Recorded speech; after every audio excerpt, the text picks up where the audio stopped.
বিপদের মধ্যে ফের বিপদ। কিছুক্ষণ আগেই পরপর 9 বার তীব্র ভয়ঙ্কর ভূমিকম্পে কেঁপে উঠল দেশ। প্রবল ভূমিকম্পের জেরে সকলে দ্রুত ঘর থেকে বাইরে বেরিয়ে আসেন। গোটা দেশ জুড়েই ব্যাপক আতঙ্কের সৃষ্টি হয়েছে। আতঙ্কে রীতিমতো ছোটাছুটি দিশেহারা দেশবাসী। তবে এই ভূমিকম্প কখন ঘটেছে, কতটা ক্ষয়ক্ষতি হয়েছে ভূমিকম্পের ফলে, এই মুহূর্তে কী খবর পাওয়া যাচ্ছে, সবই বিস্তারিত জানিয়ে দেবো এই খবরে। বিস্তারিত জানতে খবরটি অবশ্যই শেষ পর্যন্ত দেখবেন।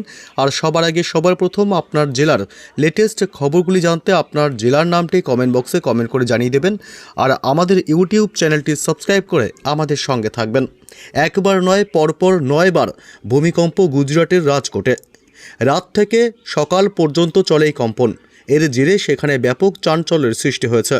তবে এই কম্পনের জেরে কোনো হতাহতের খবর পাওয়া যায়নি। অন্যদিকে কোনো সম্পত্তি নষ্টেরও খবর সামনে আসেনি। জানা গিয়েছে রাত 9টা বেজে 40 মিনিট থেকে শুরু করে সকাল 8টা বেজে 34 মিনিট পর্যন্ত 9 বার ভূমিকম্পে কেঁপে ওঠে মাটি। এই কম্পনগুলির মধ্যে 4টি ছিল 3 মাত্রার বেশি, সবথেকে বেশি ছিল 3.8 মাত্রার, সবথেকে কম মাত্রার কম্পন ছিল 2.7 মাত্রার। কম্পনের উৎসস্থল ছিল উপলেতা থেকে 27 থেকে 30 কিলোমিটার উত্তর পশ্চিমে। তবে পরপর এতগুলি ভূমিকম্প হওয়ায় বিষয়টি বেশ অস্বাভাবিক বলেই মনে করছেন বিশেষজ্ঞরা। অন্যদিকে গত ডিসেম্বরে গুজরাটে 4.6 মাত্রার ভূমিকম্প হয়েছিল। তবে তাতে কোনো ক্ষয়ক্ষতি বা প্রাণহানির ঘটনা ঘটেনি, কিন্তু 24 বছর আগের পুরনো স্মৃতি ফিরিয়ে দিয়েছিল। এক ভয়াবহ ভূমিকম্পে হাজার হাজার মানুষের মৃত্যু হয়েছিল। 30 ঘন্টায় মাটি কেঁপে উঠেছিল 24 বার। এই কম্পনের জন্য সক্রিয় হয় কাথরোল হিল, গোড়াডোঙ্গার এবং নর্থ ওয়াগদ ফল্ট নামের 3টি ফল্ট লাইন। প্রসঙ্গত, এমনিতেই কচ্ছ অঞ্চলে ভূমিকম্প হয়ে থাকে।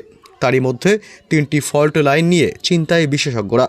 বর্তমানে 10টি লাইন রয়েছে কচ্ছ অঞ্চলে যা ফল্ট। তার মধ্যে 2001 সালের ভয়াবহ 7.7 মাত্রার ভূমিকম্পে তা ভেঙে গিয়েছিল। তবে এর আগে একটি নির্দিষ্ট অঞ্চলেই কম্পনগুলি অনুভূত হতো, কিন্তু সম্প্রতি তা বাকি ফল্ট লাইনগুলিতে ছড়িয়ে পড়ছে। ফলে এখনই এ নিয়ে সতর্কতামূলক ব্যবস্থা না নেওয়া হলে বড় ধরনের কিছু ঘটতে পারে বলেও আশঙ্কা প্রকাশ করছেন বিশেষজ্ঞরা।